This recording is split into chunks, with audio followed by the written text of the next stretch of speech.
Forest madam మీకు phone చేసింది. Forest లో వదిలి పెట్టడం అని చెప్పేసి ఎవరు చెప్పడం కాదండి. ఇది అడవి సొమ్ము, అడవికే ఇవ్వడం జరుగుతుంది. ఇది దరిదాపు 1700కు దగ్గర ఉన్నా నేను. పాములు పట్టడంలో రక్తపింజర్లు కానీ, ఆనకొండలు కానీ, జేరుగుడ్లు కానీ, నావుమావులు కానీ, ఎక్కువ శాతం నావుమావులే అండి. ఈ ప్రతి పామును కమలాపూర్ స్టేజ్ దాటి యూటర్న్ వస్తుందండి 3 కిలోమీటర్ల వరకు. అక్కడ పోయి వదిలిపెట్టడం జరుగుతుంది. దూరంగా 10-12 కిలోమీటర్ల దూరంలో వదిలిపెట్టడం జరుగుతుంది. ఇవాళ జంగేడ హై స్కూల్ పెద్దాపూర్ హై స్కూల్లో రావడం జరిగింది. మేడం గారు ప్రిన్సిపల్ గారు ఫోన్ చేయడం జరిగిందండి. హుటాహుటిగా రావడం జరిగింది. చాలా కష్టమైంది. ఇది దొరకదనుకున్నా కానీ నా వంతు నా ప్రయత్నం చేయడం వల్ల సక్సెస్ఫుల్ అయింది. పిల్లలకి ఏం కాకుండా, ఇక్కడ ఉన్న వాళ్ళకి ఎవరికి ఏం కాకుండా అందరికి మధ్య గోడ లెక్క, అడ్డుగోడ లెక్క ఉంటున్నా. మీరందరూ పిల్లలు, ఇవాళ మీ అందరికీ నేను మీకు ఇంత సాయం చేసినందుకు మీరు ప్రతి ఒక్కరు పుట్టినరోజుకు మన ఇంట్లో స్థలం లేకపోతే స్థలం ఉన్న వాళ్ళకి ఇచ్చి ఒక చెట్టు 10 రూపాయలది 20 రూపాయలది.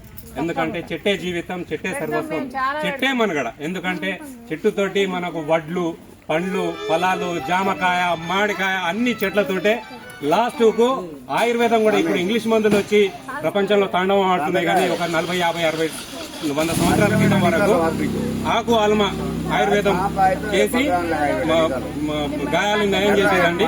కాబట్టి ప్రతి ఒక్కరు ఒక చెట్టుని పెడతారు. ప్రతి ఒక్కరు ఒక చెట్టుని పెడదామని పూనుకున్నా నేను. మీరందరూ కూడా ప్రతి ఒక్క పుట్టినరోజుకి మీరందరూ నాకు ఒక ప్రామిస్ చేయాలా? చేస్తారు కదా? ఖచ్చితంగా. ఓకే. ఒకవేళ చెట్లు పెట్టడానికి స్థలం లేకపోతే మనం తిన్న గింజల్ని సేకరించి, ఇక ఫారెస్ట్ డిపార్ట్మెంట్ ఉంది, సీతాఫల గింజలు, రేగి గింజలు, సపోటా గింజలు అన్ని దాచిపెట్టి అందరు ఒక రోజు అనుకొని ఫారెస్ట్ డిపార్ట్మెంట్ని పిలిచి, సార్ మేము ఇన్ని గింజలు కలెక్ట్ చేసినాం అని చెప్పేసి ఫారెస్ట్ డిపార్ట్మెంట్కి ఇస్తే వాళ్ళు వెళ్ళి అడవిలో చల్లడం వల్ల ఆ చెట్లు ఆవిర్భవిస్తాయి. కోతులు కూడా ఊర్లకు రావు. ఎందుకంటే విత్తన ప్రవృత్తి అని చెప్పేసి వెనక వాళ్ళు మన గురించి తిన్న గింజల్ని సేకరించి అట్నే చేశారు. కాబట్టి అలా అడవులు ఆవిర్భవించి అలా మనం 4 ముద్దలు 5 ఏళ్లు నోట్లో పెట్టుకొని తింటున్నాం. మబ్బులు అన్ని బరాబర్ వస్తున్నాయి. కానీ ఇప్పుడు ఎనుకున్నంత అడవులు లేవు, మొత్తం మాయమవుతున్నాయి. తీగల కింద పెడుతున్నారు. తీగల కింద పెడితే కొమ్మ అడ్డం వస్తే కొమ్మని కొట్టకుండా చెట్లను కొడుతున్నారు. రోడ్డుకు ఎడల్పైనందుకు రోడ్డు కింద పోతున్నాయి. మోరీలు ఎడల్పై మోరీల కింద పోతున్నాయి. అన్ని కాడ చెట్లు పోతే మనిషి మరగడ ఎట్లా? ఆక్సిజన్ ఎట్లా? మనకు భూగర్భ జలాలలో నీళ్ళు ఆవిరి కాకుండా ఆకు అల్మ చెట్టు కింద ఒక బకెట పెట్టండి, ఎండలో ఒక బకెట పెట్టండి. చెట్టు కింద ఉన్న బకెట నీళ్లు ఒక 2 రోజులైనా డ్రై కావు. ఎండలో ఉన్న నీళ్లు ఒక్క రోజులో డ్రై అవుతాయి. కాబట్టి ఈ భూగర్భ జలాలలో నీళ్లు సూర్యరశ్మితోటి ఆవిరి కాకుండా ప్రతి ఒక్కరు పుట్టినరోజుకి మనం, మేము అని, నేను సైతం, మేము సైతం, మనం సైతం అని ప్రతి ఒక్కరు ఒక చెట్టును పెడితే భారతదేశ జనాభా ఎంత అమ్మా మీకు తెలుసా? 140 కోట్లు నుంచి 160 కోట్ల చెట్లు పురుడు పోసుకొని ఎండ తీవ్రతను ఆపి రైతుకు దోహదపడితే మన దగ్గర డబ్బులుంటే తింటాం, తాగుతాం, ఊగుతాం. కానీ అదే రైతు దగ్గర నీళ్లు భూమిలో లేకపోతే పండియలేడు, మనం తినలేము, మనం చచ్చిపోతాం. కాబట్టి ప్రతి ఒక్కరు ఒక చెట్టుని పెట్టాలనేదే అర్థిస్తున్నా. సర్వేజన సుఖినో భవంతు. సయ్యద్ రహీం పాషా, జయశంకర్ జిల్లా, భూపాల్పల్లి.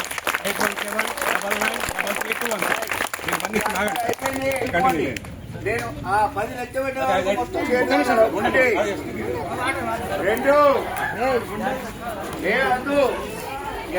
ఎందుకంటే ఇది బ్లీచింగ్ పౌడర్లో పట్టడం జరిగిందండి.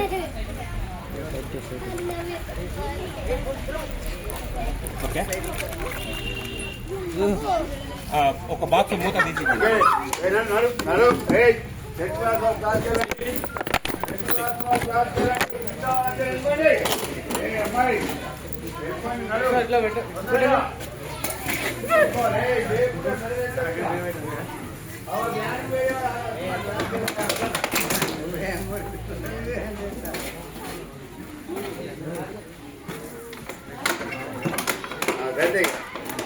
ఇదిగా సార్ ఆ బాక్స్ ఇవ్వండి.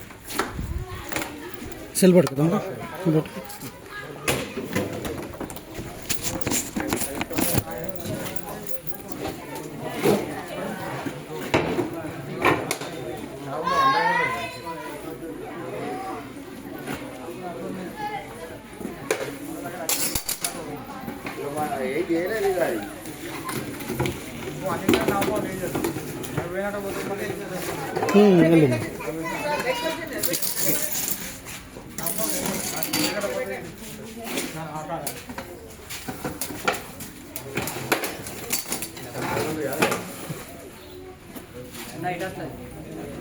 ఎట్లా నువ్వు ఏం భయపడకు. అది ఆ మాత్రం పనితనం లేని ఆయన పని చేస్తాడా? ఆ సంచిలో చిన్న మూత ఉంటుంది, సిల్వర్ది ఇవ్వండి.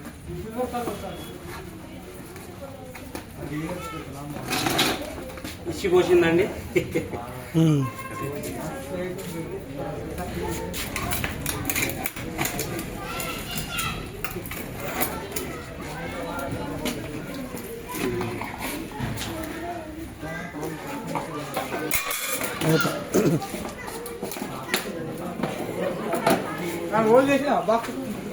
ఏ? ఓకేనా? Okay right.